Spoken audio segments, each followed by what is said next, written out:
In today's video, I almost finished my flat during this period of lockdown, which is just amazing. The 2 months of stage 5 and 4 lockdown.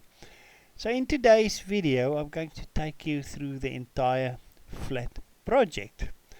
In my previous video, I started a little bit on the floor plan, but there was many floor plans, and this was the ultimate one we decided on.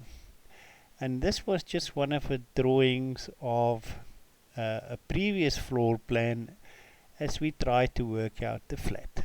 I just want to stand still at this picture for a little bit, because this was the essential part of creating this flat, was to connect the 2 rooms with a passage. That was essentially the biggest problem.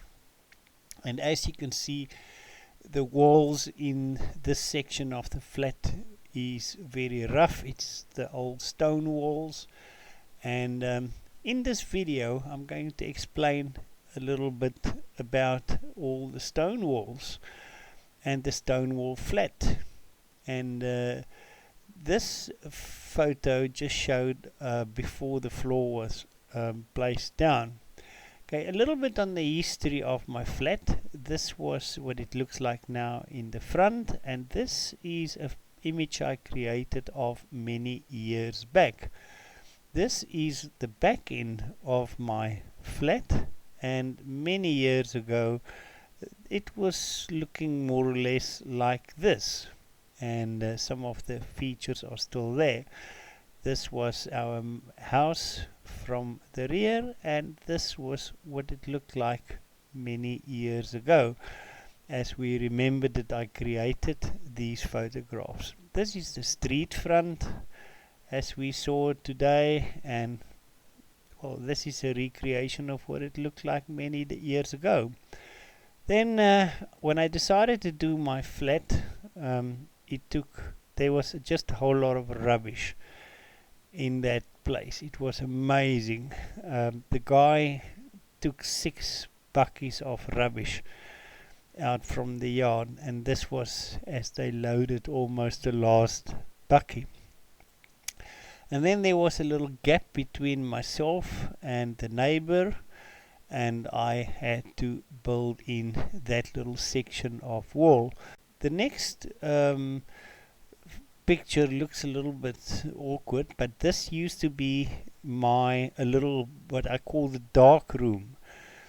It didn't have any windows, so it was at the back of the office, and there was a dry wall between the office and this little room. And I had to, when I created my flat, or had the idea, I broke down the section of drywall, and I built in the door between the existing small room and the dark room. So I had to do a little bit of hiding of the wall, the plastering and floating, as I didn't want to see that. The next step was to create the safety gate that would go up on the street front of my flat.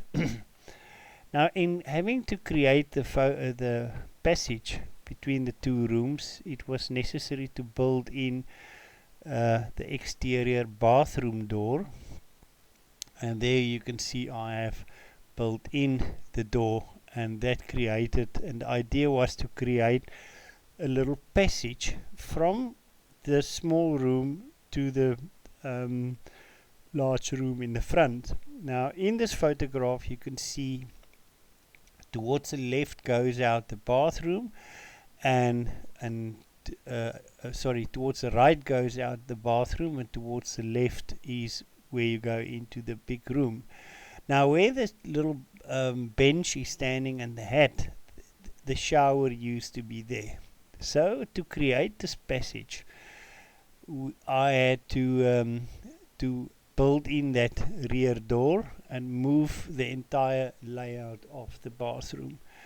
This was all in all the most expenses also involved with the flat, in creating the flat, because all the installations had to be done new. The plumbing, the taps, etc. Although the basin and the shower doors was reused, everything else had to be new. And just imagine the amount of doors and walls that had to go in to create this this bathroom.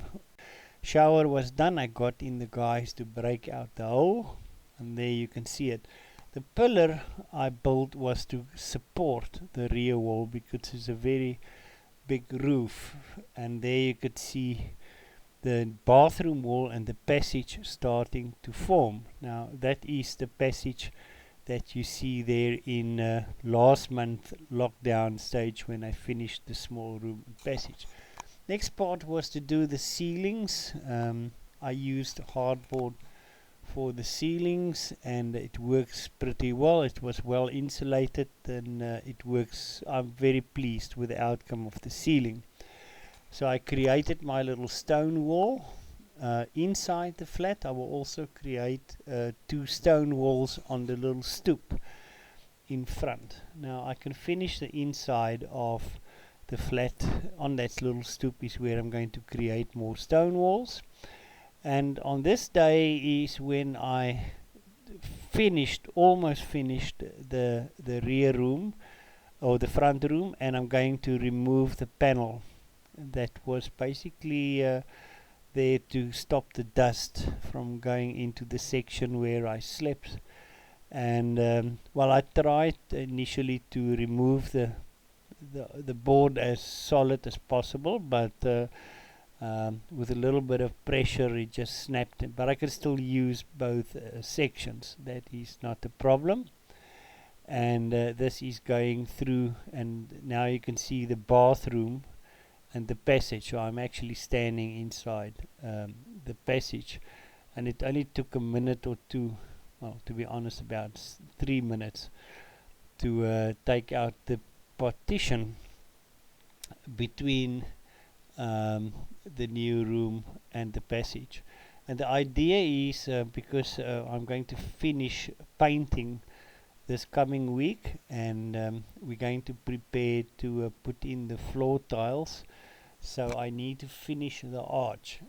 There's 2 sides, and the top of the arch need to be finished off, and that is the reason why I took off the panel at this stage. I mean, everything else inside is finished. Now the moist spot you see to the right on the wall, I have finally figured out why that section didn't dry out, and that was because on the other side of the wall there used to be a basin in the dark room, and we sorted out that was moist coming from the 40mm pipe, which is still in that section of the wall. So that will be blocked off in the next stage. Once I move into this room here, I'm going to just go back to the small room and do the ceiling strips in the small room, and then I will completely disconnect that 40mm pipe. Well, I can actually do it this weekend already, and just disconnect that entire 40mm pipe, and that wall should dry out then very quickly. So this is still removing the woodwork from the arch. I'm actually very pleased to have the airspace open. One of the things I'm very happy with is the floor levels, because at one stage I had this fear that you would walk inside the flat and maybe have a step going from this room into the passage, and I didn't want that. And I'm so glad everything worked out to perfect level floors all throughout the flat. So going in from the front, you go up 2 little tiny steps, and then towards the alley door 1 little step up, and the rest is all level. And this is what it looks like now that the panel is removed. And you can see the passage there in the bathroom, and this is just from the small room into the passage. Thanks for watching this video, and in my next video I'll be moving into my flat. See you next.